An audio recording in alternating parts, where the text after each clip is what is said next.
इकडे बघ माय सोनू, माझ्या कीर्तनावर तुझा भरोसा नाही का?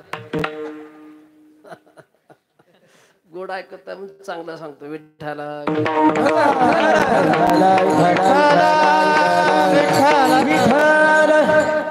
कसे असतात भक्त?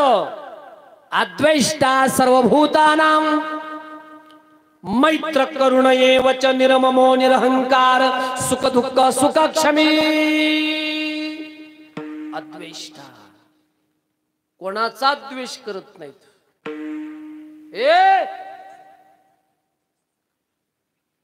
काय ते माणसानं खत बोलत जाऊ, पोटात गाठ ठेवून साधं पोटात डाळ शिजलेली थांब बोला. द्वेष करायचा नाही कोणाचा. मोठ्याचं उदाहरण आहे विश्वामित्राने वशिष्ठ मुनींच्या जीवन चरित्रातला प्रसंग आहे. विश्वामित्राला राजर्षी म्हणायचे आणि वशिष्ठांना ब्रह्मर्षी म्हणायचे. मोठा वाद होता पूर्वीचा. पदव्या आहेत ह्या मोठमोठ्या पदव्या. आणि पहा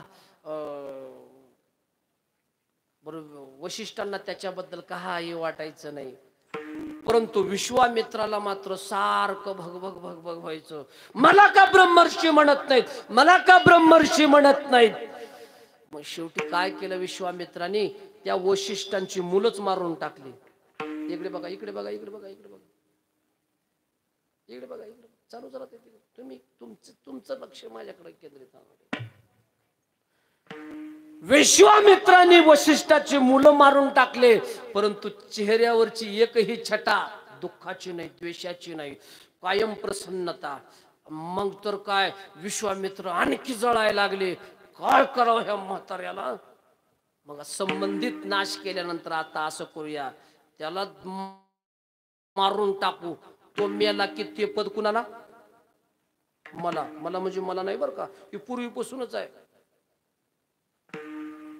एक दिवसाचा प्रसंग आहे, गोड सांगतो बघा, चांगला आहे का त्याने सांगतो. विश्वामित्राला मारण्या, आपलं वशिष्ठांना मारण्याकरता विश्वामित्र मोठा दगड घेऊन त्यांच्या घराजवळ गेले. वरती झाडावर चढले, डोक्यात टाकायचा म्हणले वशिष्ठाच्या. पौर्णिमेचा दिवस होता, चांदणं टिपूर पडलं होतं, चंद्राचा लख प्रकाश पडला होता. आणि वशिष्ठ मुनी आणि त्यांची पत्नी अरुंधती अंगणात बसले होते. मांडीवरती डोकं होतं वशिष्ठांचं असं, आणि ती माता माऊली आपल्या मालकाचं डोकं तापते. डोकं दाब जावं. आताच्या माऊल्या कामावरून आल्यानंतर बघा तुम्ही, डोकं दाबे शांत होते. म्हणत जावं कधी कामावून आल्यानंतर, एवढे थकून आले तुम्ही, तुमचं पाय दाबू का, तुमचे हात दाबू का, तुमचं डोकं दाबू का, तुमचं नरड दाबू का? मोठं टॉनिक आहे बरं का, ऐकून ठेवा, तुमच्या कामाचं आहे. मालक आला बाहेरून ना, फक्त त्याला म्हणायचं, हसायचं, फक्त गोड स्मित हास्य करायचं, फसकून नागिनीचं फणा केलं असं करायचं. ही संसारात कसं राहावं हे बी सांगितलंय आपल्याला संतांनी. बरं काय करावं, असू द्या, लय जास्त सांगत नाही मी. अरुंधतीच्या मांडीवर वशिष्ठ मुनीचं डोकं होतं, झोपले होते. वरती चंद्राचा लख प्रकाश पडला आणि अरुंधतीने विचारलं, स्वामी काय लख चंद्राचा प्रकाश पडलाय?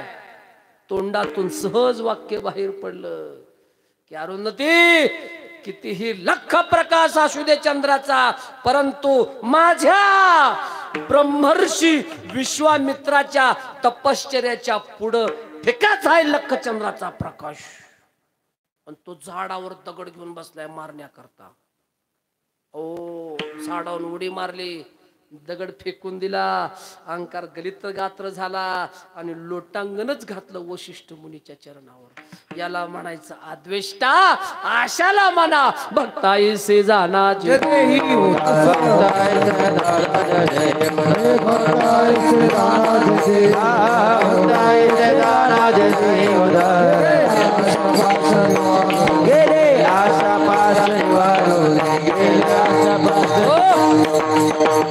अद्वेष्टा. दुसरं लक्षण सर्वभूतानां मैत्र करुण एवच. मैत्र, मैत्र सर्वांशी मैत्रीचं नातं ठेवतो त्याला भक्त म्हणा.